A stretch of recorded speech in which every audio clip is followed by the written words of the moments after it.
Bien, hoy día vamos a ver un tema que se llama influenza. Eso debido a que es una patología que está en este momento, bueno, aunque ya hace varios días está empezando a ser incidente, o sea, están empezando a surgir varios casos de estos, paralelo a lo que está ocurriendo con el coronavirus, ¿no? Hay fallecidos, parece que el problema de la información no está manejado correctamente y muchos de estos pacientes que han muerto o que han fallecido con influenza están siendo calificados como coronavirus o al revés, ¿no? Porque la sintomatología inicial es muy similar, muy parecida y la complicación también, lo cual es motivo de muerte o deceso. Entonces, nosotros sabemos que el tema de la influenza es una patología que viene de años, ¿no? Y sobre todo afecta principalmente a las edades vulnerables, o sea, personas que sean menores de edad, sobre todo estas porque tienen su sistema inmunitario en formación, y las personas mayores que tienen su sistema ya en degeneración, están empezando a perder las defensas que tienen. Por lo tanto, son dos grupos vulnerables, así como las mujeres embarazadas que tienen que compartir su sistema inmunitario entre el nuevo, o sea, el que está en desarrollo, y la madre también le hace que esté expuesta a la patología por una baja de las defensas.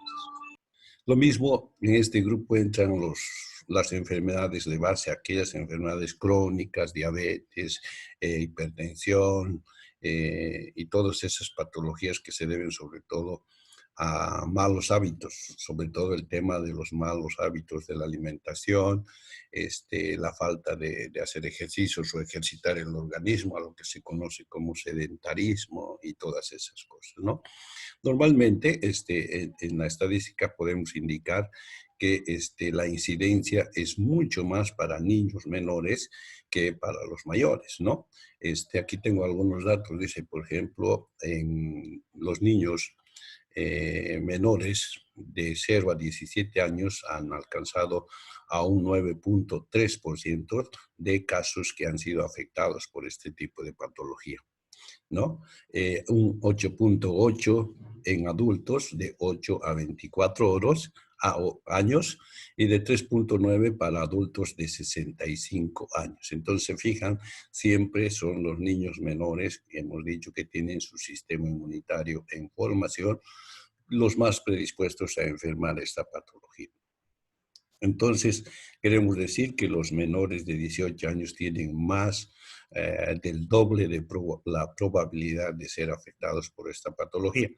Por eso es que en las medidas de prevención sí se priorizan sobre todo a los dos grupos que están en las edades extremas, que significa que son personas o pacientes predispuestos, sobre todo por la baja de defensas, a esta afección que está producida por un virus, ¿no?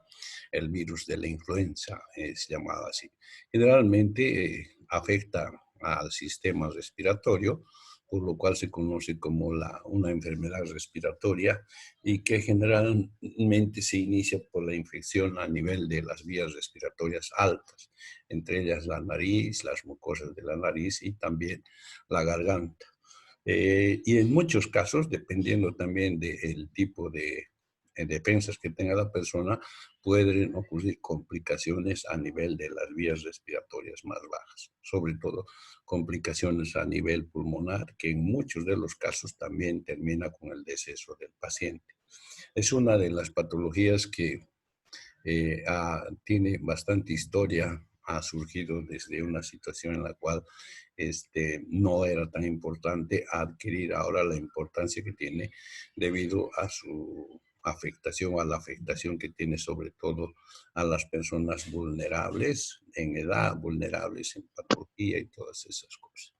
Está en la etiología, podemos indicar que está del grupo del ortomixovirus, ¿no? Es esférico de 80 a 200 nanómetros, tiene tres tipos, el A, el B y el C, y los antígenos de superficie que son el H, la hemaglutinina, y la N, que es la neuraminidasa. estos dos términos, estos dos antígenos de superficie han servido para dar la clasificación de los virus, ¿no? De ahí es que tenemos el virus N1H1 o H1HTN3, que no significa nada más la numeración de estos dos antígenos, ¿no? Entonces, identificamos por eso, porque sabemos que por años existe un cambio o una mutación de los genes que van a producir la patología. El año pasado, por ejemplo, estaba el H1N1. Este año, en algunos casos que ya se han observado, es el H3N5 que está haciendo la afectación. Igualito que los otros virus, también tiene dos componentes, una cubierta y una porción central que tiene información genética que va a utilizar para su proliferación asociándose con células vivas del organismo al que va a infectar. En este pequeño cuadro podemos ver la evolución que ha tenido por periodos este tipo de cepas y por años. Por ejemplo, en 1989 la cepa H2N2, luego cambió allá a la H3N8, luego a la H1N1 y así anualmente ha ido cambiando. Por eso es que a hoy tenemos que la inmunidad que se aplica a las personas solamente tiene duración de un año, debido al cambio o va a depender a la cepa que en ese año está provocando la patología. Entonces, eso explica el de por qué todos los años se debe desarrollar la vacunación, sobre todo en personas mayores, ¿no? Acá ya tenemos un cuadro en el cual podemos ver la producción también de las principales epidemias de esto, como en 1918, esta gripe española, que ha sido una pandemia y que ha provocado una gran letalidad, era producido por la cepa H1N1. También en 1945 la misma cepa ha provocado un problema que se caracterizaba por las pseudomembranas y la variación antigénica tipo externa. Es que la anterior patología que se llamaba gripe española, en el tiempo en que ha habido entre uno y otro, ha habido cambios y mutaciones que han provocado no el cambio en virus, sino en la sintomatología, sobre todo, que se presentaba. En el 52 también había la influenza asiática que sí fue producida por el virus H2N2. Y así, si se fijan, han habido sucesos de epidemia, sobre todo en varios lugares, y se debían principalmente a la presencia de estos. Algunos, como el H1N1, el virus de este tipo, ha sido uno de los que ha provocado muchas patologías y en muchos lugares, principalmente epidemias con una gran letalidad, ¿no? Este es el esquema que se utiliza porque al final lo que nosotros sabemos es que el virus H1N1 es el resultado de la fusión y la conversión de dos tipos de virus, el virus aviaria y el virus porcino, ¿no? Que generalmente, de alguna forma, por la alimentación, por compartir el hábitat o alguna situación, ha habido una combinación de estos virus, sobre todo en algunas personas, lo cual ha hecho que estos cambien su conformación y ya se conviertan en personas que diseminaron este virus de diferente tipo al que habían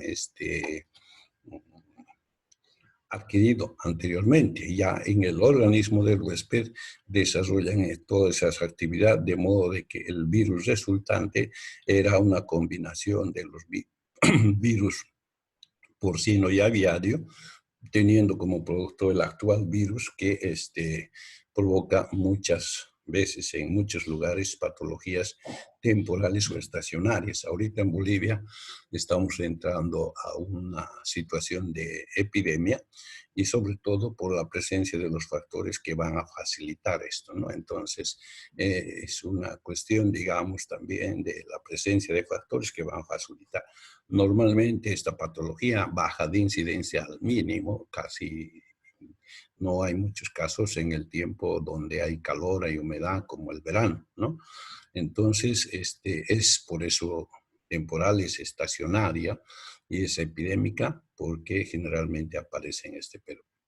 ¿Y cuál es la causa? Sobre todo es un virus, hemos dicho, que va a empezar a colonizar en la región de la nariz y en las vías altas del sistema respiratorio, como la garganta, faringe, laringe, a partir de la cual van a empezar a migrar y colonizar en otros lugares del sistema respiratorio. Si es que hay una situación de inmunidad deficiente, vamos a tener complicaciones graves a nivel pulmonar que pueden provocar el deceso de los pacientes. En epidemiología podemos encontrar las tres formas: epidemias regionales y estacionarias, pandemias o patologías que afectan a todo el mundo, en todas las regiones, y también lugares donde esta patología es permanente, ¿no? Es regional, pero se encuentra en forma permanente, no en forma estacionaria. La forma de transmisión eminentemente es respiratoria por vía aérea o la llegada de gotas de fluye, gotas, partículas de saliva que contienen los virus de pacientes afectados hacia los pacientes susceptibles, ¿no?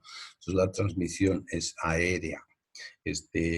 Fíjense, esta persona que está haciendo un golpe de estornudo está eliminando una gran cantidad de partículas que contienen estos virus.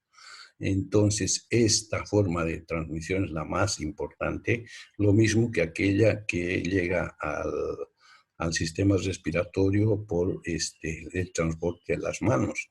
Por eso es que para esta, como otras patologías, el tema del lavado de manos es una de las mejores medidas, sobre todo de protección, para evitar este tipo de patologías, ¿no?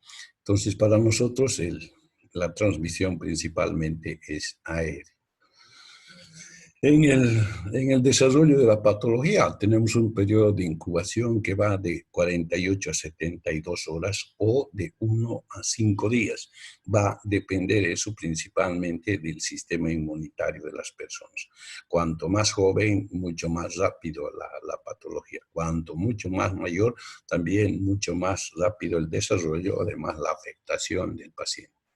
El periodo de transmisión son los primeros 3 a 4 días de la semana, o sea, del periodo de afección del paciente, y puede durar hasta una semana. Entonces, cuando tenemos que cuidarnos de un paciente que posiblemente esté con este problema, vamos a tener que aislarlo por un periodo de una semana más o menos, debido a que en este periodo él está en la fase de diseminación de la patología. Hoy se utilizan varios filtros, por ejemplo, la identificación de la patología dentro de ambientes cerrados como una escuela, un curso, una universidad o un lugar donde haya trabajo. Entonces las personas reconocen el tipo de sintomatología que tienen y utilizan el primer filtro: pedir a esta persona que vaya al médico, y una vez que vaya al médico, iniciado el tratamiento, aislar en un lugar donde no tenga contacto con otras personas susceptibles a las que podría pasar la patología, ¿no? Entonces es una de las primeras medidas y filtros que sí logran disminuir la incidencia de este tipo de casos. También en algunas ocasiones puede haber una inmunidad cruzada. Eso significa que algunas personas que ya han enfermado tienen la posibilidad de no volver a enfermar, pero a la enfermedad causada por la cepa que ha recibido, que le ha provocado enfermedad. Si al siguiente año, por decir, si este año yo he enfermado por influenza producida por la cepa H1N1, en la siguiente, que es la cepa H3N5, no me va a afectar igualmente, ¿no? Entonces hay una inmunidad cruzada que a veces es parcial y a veces no, va a depender del tipo de cepa que va a producir la patología. Generalmente esta puede vivir hasta 48 horas en superficies duras, rígidas, inertes o muertas, ¿no? En cambio, en las manos es transferible por 24 horas. O sea, el lavado de manos frecuente va a evitar la posibilidad de transferir estos virus hacia las personas susceptibles. Por eso es una de las medidas de prevención más utilizadas y más importantes, ¿no? En el periodo de contagio, como habíamos dicho anteriormente, es de 3 a 4 días, y que generalmente son el tiempo en que debemos. En la sintomatología general, como para todas las patologías que existen producidas por este tipo de agentes, ¿no? Sobre todo los virus. Vamos a encontrar fiebre, sobre todo en aquellas personas menores de edad, que puede estar combinado con sensaciones de escalofrío, ¿no? Va a haber tos, va a haber dolor de garganta, secreción y congestión nasal, va a haber dolores musculares corporales, va a haber dolores de cabeza, fatiga y cansancio, ¿no? En algunas personas también puede haber vómito debido a la afección de la garganta y que puede provocar esta sensación y provocar vómito en algunos casos, ¿no? Principalmente en los mm, mayores. Hay en algunos casos en que no siempre se va a presentar la fiebre, ¿no? Sí, pero sí los otros síntomas generales, lo que a veces hace dudoso el diagnóstico. Entonces, para nosotros el diagnóstico definitivamente es laboratorial, ¿no? Es muy difícil hacer un diagnóstico clínico porque la sintomatología, les he dicho, es general, se presenta en cualquier tipo de patología producida por bacterias o por virus, lo cual hace que se confunda, digamos. Entonces, para nosotros, necesariamente para hacer diagnóstico y confirmar el tipo de patología que tiene ese laboratorio con las pruebas específicas para este tipo de virus, ¿no? Entonces, esto sí nos va a permitir identificar y poder tomar una conducta sobre esta patología. Los medicamentos que vamos a usar son todos los antivirales que conocemos, el oseltamivir, sobre todo el zanamivir, el paramivir, el baloxivir. Hay, o sea, un arsenal de antivirales ahora, pero de preferencia por lo menos el medicamento antiviral de primera línea que está en el Programa Nacional de Control de la Influenza, está el oseltamivir, que tiene el nombre comercial de Tamiflus, ¿no? Entonces, el Tamiflus es uno de los medicamentos de primera línea que se van a utilizar de preferencia para hacer el tratamiento de los pacientes. ¿En qué momento? En el momento en que se consiga el diagnóstico o se identifique, aunque sea clínicamente, la patología. Mucho mejor si el tratamiento es mucho más precoz, es más fácil que esta patología pueda disminuir la sintomatología sobre todo y parar el desarrollo de los virus, lo que va a hacer que el organismo pueda reaccionar más rápidamente, va a dar tiempo para crear los anticuerpos y luego hacer su defensa para eliminar o vencer a la patología. Existen algunos protocolos especiales como que dice acerca del tratamiento que se debe tener, sobre todo con los pacientes de influenza, ¿no? Primero, que el tratamiento debe empezar lo más antes posible, inclusive con la sola sospecha de que puede tratarse de la influenza. Existe un tratamiento de un antiviral específico como es el oseltamivir o el Tamiflus, que debe utilizarse casi inmediatamente que se sospeche inclusive de este tipo de pacientes. Pacientes que estén hospitalizados, pacientes que padecen una enfermedad progresiva grave o complicaciones, son pacientes que corren mayor riesgo de tener complicación por la influenza, o sea, aquellos extremos de la edad e inmunosuprimidos también deberían usar ante los primeros síntomas iniciar el tratamiento en base a estos antivirales, ¿no? Dice también se debería esperar, dice, la confirmación de la influenza por parte del laboratorio para tomar decisiones sobre el comienzo del tratamiento antiviral. es una de las cosas que generalmente se desarrollaba anteriormente, pero que se ha visto hoy de que el tratamiento iniciado a tiempo va a evitar que la carga viral esté completa y va a evitar que la sintomatología se haga grave, de modo de que va a permitir al organismo desarrollar defensas hasta que logre hacerlo. El antiviral va a ser una defensa y una vez que ya el organismo identifique, arme sus defensas, se va a encargar de eliminar. Por eso es que se utiliza, digamos, el oseltamivir y la indicación es que se haga principalmente apenas se sospeche de la patología, que es fácil. Uno, el antecedente del lugar, el antecedente del tiempo, la estación en la que estamos, o el antecedente de algún paciente que tenía esta patología y que estaba en contacto con las personas que están sufriendo. Entonces son estos los hechos más importantes que hay que tomar en cuenta para el tratamiento de esto.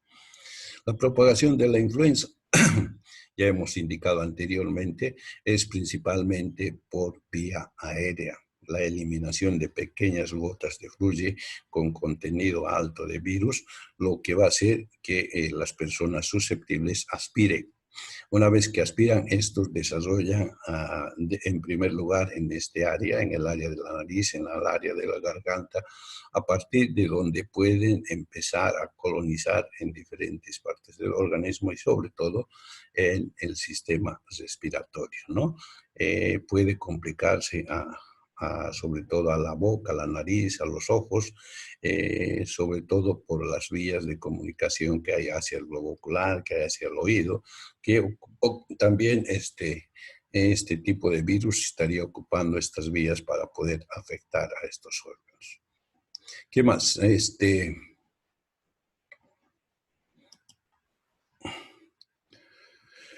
La propagación de la influencia. En esto lo que podemos decir de este tema es que es una patología como cualquiera de las otras que conocemos, que generalmente se va a propagar muy fácilmente, sobre todo por el tipo de virus que es y sobre todo por la vía que tiene como puerta de entrada, o sea, la vía respiratoria. Hasta ahora siempre hemos escuchado y hemos visto en el tema de la información y la prevención que el uso del barbijo, el uso del lavado de manos era importante, pero hasta hoy, por lo menos hasta que apareció este problema del coronavirus, recién se está viendo que el uso de los barbijos, o sea, el tapar las vías respiratorias y la vía oral, es importante para evitar. Antes, en algunos otros países donde ha habido este tipo de patología, donde han tenido una gran cantidad de decesos, ahí sí era una situación muy importante el manejar con mascarillas o con tapabocas que evitaba la llegada de estos virus. Actualmente no solo para la influenza, sino para muchas patologías, sobre todo virales, se utilizan estos medios de prevención.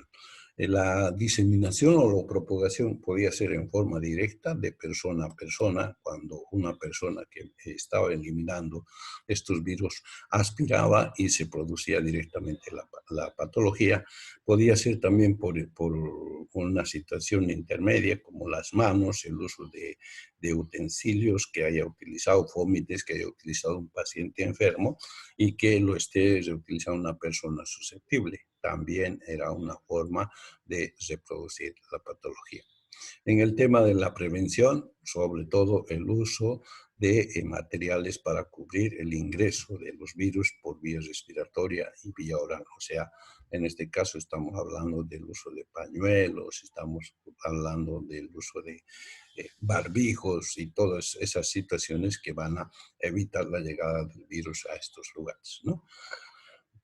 Evitar el estornudo, evitar la tos, sobre todo al aire libre, sino enseñar a la gente que el estornudo debe realizarse sobre todo en la flexura del codo, lo cual va a hacer que la cantidad de virus eliminados se quede en este lugar y no en la mano, que es la que utilizamos para saludar, la que utilizamos para manipular cualquier objeto que puede ser contaminado y más atrás sirva como un medio de transmisión a otras personas susceptibles, ¿no? En el tapabocas, fíjense, NIJ8 o el N95, que es el tapabocas de preferencia y que sí garantiza la no entrada del virus.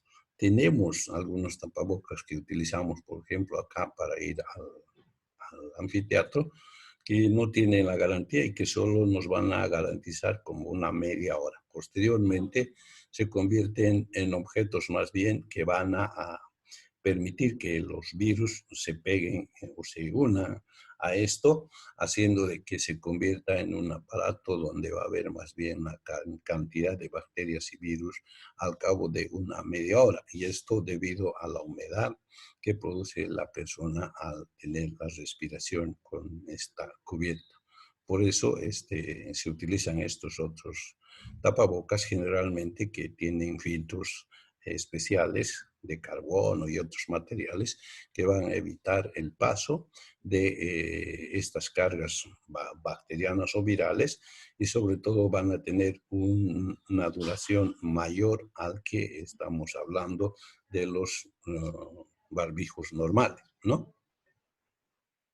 Generalmente la alimentación en comidas o en alimentos no existe mucho riesgo, pero el tema de la buena cocción de los alimentos siempre es recomendable, no solo para sino para todas las patologías que puedan producir, para todos los virus que puedan producir enfermedad. El lavado de manos, sin duda que es uno de los métodos de prevención más importantes que hay para todos los tipos de enfermedades. Primero es que por acción de los detergentes, la grasa que sirve de material de retención de los virus, las bacterias, se diluye y al diluirse más la presión del agua y la fricción que se hace el lavado de manos hace que se elimine esta carga bacteriana y viral. Por eso es considerado como uno de los mejores medios de prevención, porque también ese es uno de los mejores medios de ingreso de las bacterias a través de las manos. Entonces, es muy importante el lavado de manos y sobre todo la frecuencia con las que se va a hacer. También se puede utilizar antisépticos como el alcohol u otras sustancias que sirvan para la eliminación de este tipo de agentes, ¿no? Hay que evitar los actos públicos donde hay aglomeraciones, si hay una persona que sea sospechosa o esté repartiendo virus al toser al aire libre, evitar sobre todo las aglomeraciones, limpiar con frecuencia las superficies, hay que utilizar un antiséptico, en este caso sustancias químicas como el cloro, que es un desinfectante, no es un antiséptico. Hay una diferencia entre antiséptico y desinfectante. Antiséptico se aplica sobre todo a todo material de seres vivos, manos, piel y todas esas cosas. Y el desinfectante se utiliza en material inerte, es la diferencia, ¿no? Entonces, es una de las medidas que se debe realizar. En el tema de la prevención, también el tema de la vacuna es una de las formas más fáciles de evitar la patología, pero que es temporal. Ya les decía que esta vacuna va a tener duración generalmente de un año por la frecuencia de cambio de cepa en la producción de la patología. Si bien el anterior semestre o el anterior año la fiebre N1H1 era la que estaba afectando a la patología, este año creo, todavía no está confirmado por el laboratorio, pero en los primeros casos se identificó que era la H3N5, ¿no? Una combinación de la cepa que también hace años ha provocado varios problemas de salud en la población. Entonces, esta vacuna generalmente se aplica en forma anual, en forma intramuscular y en los programas nacionales. En los programas nacionales generalmente se prioriza el uso de esta vacuna, sobre todo con personas vulnerables en la edad, vulnerables por el tema de la inmunidad y todo eso. Se debe realizar una vacuna anual y sobre todo en las edades y en los tipos de personas que hay. Lo ideal, dice, es vacunarse anualmente entre los meses de septiembre y octubre. Es especialmente importante en los siguientes grupos de riesgo. Para nosotros lo ideal es que en esta temporada, al inicio del otoño y luego pasar el invierno, ya deberíamos haber recibido la vacuna.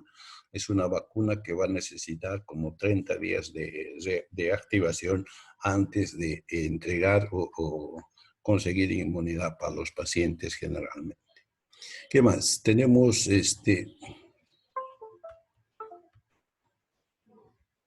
entonces la vacuna es uno de los medios más importantes precisamente para disminuir la frecuencia de incidencia de estos casos. Bien, es lo que teníamos que haber revisado nuevamente esta parte de la influenza. Y si tiene alguna pregunta.